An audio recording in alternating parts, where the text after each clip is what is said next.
জুতাদা ফিডাইবেন ধরে সেরা ফালতু নমাজ নাই, রোজা নাই, ফর্দা নাই, সুদ ঘুষ দুমসে খায়, আয়াসের এইগুলা তো খায়।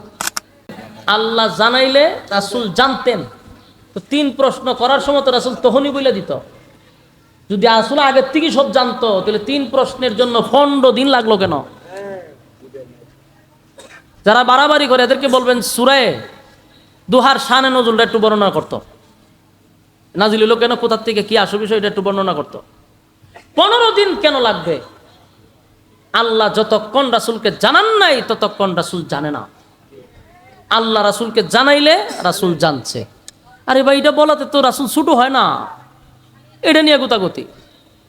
তো এখন যদি আপনি এখন আল্লাহ যা জানে নবীও তা জানে, তা আল্লাহ আর নবীর মধ্যে পার্থক্যটা কোথায়? দুজন তো আল্লাহ হয়ে গেল, নাউজুবিল্লাহ, সমান সমান হয়ে গেল না?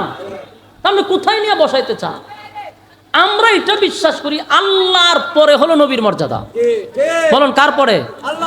আল্লাহর পরে সৃষ্টি জগতের মধ্যে সবচেয়ে সম্মানী ইজ্জতওয়ালা হলো আল্লাহর পরে আমার রাসূল সাল্লাল্লাহু আলাইহি ওয়াসাল্লাম। এরপরে আপনি আরো বাড়াইয়া কই নিতে চান? আল্লাহ সমান করতেন?